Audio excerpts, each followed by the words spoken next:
Yesterday I showed you a recipe for how to make low-carb macaroni and cheese using extra firm tofu, and I thought today I'd show you a kind of companion recipe for that.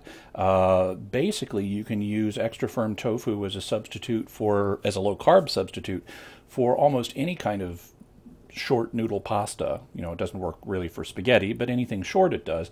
And so today what we're going to make is the low-carb version of baked ziti. And here's what we're going to do. We've got a serving of extra firm tofu. This has about half a gram of carb in it. And we're going to cut it up into small pieces. And I'm going to try to let you see this at least somewhat.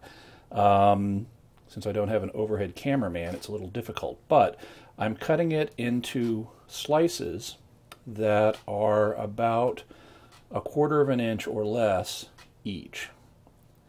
And once I've cut them into these slices, I'm going to turn it 90 degrees, and then I'm going to cut it again the same way, 1/4 of an inch or less. And as a result of that, we are getting nice, flexible little pieces of tofu that are very similar to a short noodle pasta. And so we're going to set those aside once we've cut it up, because we have another step we're going to do before we combine it.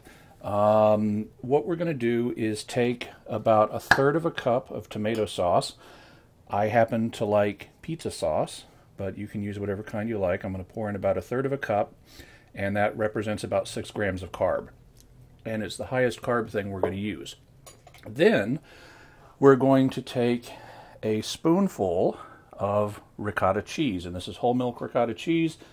It is not low fat or anything, because that ups the carb count typically.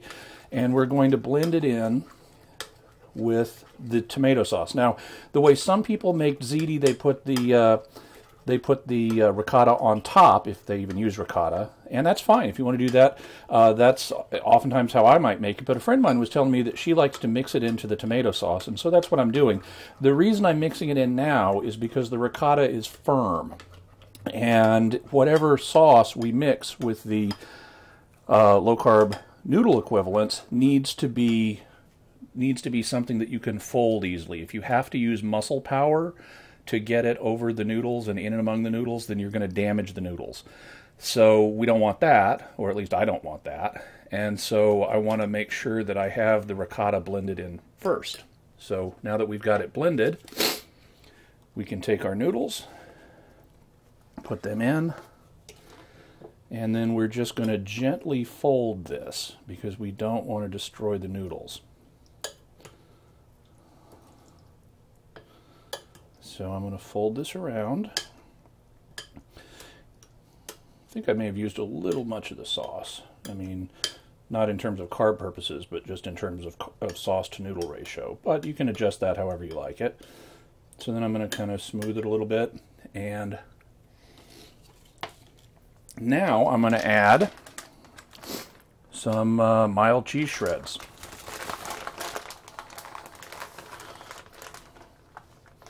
And I'm just going to sprinkle those over the top. These have about 1/2 gram of carb for a 1/4 cup. So this is about 1/2 gram of carb here. A little less actually, but we're still doing very well in terms of carb count. And then lastly, I'm going to add some Parmesan cheese over the top. And Parmesan cheese is great because in the quantities we're using, it effectively doesn't have any carbs. So you can use you don't have to really skimp on this. You can use a normal serving. There we are. Okay, so now that we have our baked ziti prepared, we're going to bake it. And I'm going to bake it by putting it in my microwave oven, and I'll show you the finished product in just a moment. And here's the finished product. It's very low in carb. What I did was I put it in the oven for about 2.5 minutes, and the exact time you'll need will vary depending on how much cheese you've used and how much you want it to melt. Because that's other than just getting it generally warm, that's the only purpose of putting it in the microwave, is to get the cheese on top to melt. So here you have it. It's really really nice. It smells really nice. It's very creamy. Has a nice texture. It has that tomatoey taste, the cheesy taste that you want in a baked ziti, and the extra firm tofu is a nice substitute for the ziti noodles. The whole thing is very low in carbs. The most high carb thing we used was the tomato sauce, and with a third of a cup of that, it was about 6 grams of digestible carbs. Although if you use a little less of the sauce, that'll go down. The tofu, the extra firm kind, and the cheddar cheese together was about another 1 gram of carbs, so that brings it up to 7. And the ricotta cheese, just a spoonful of that, of the whole milk variety, was about another carb. So 8 grams of carb for a bowl of nice, warm, soft, tomatoey, cheesy, pasta-y goodness. Hope you enjoy it. Bon appetit.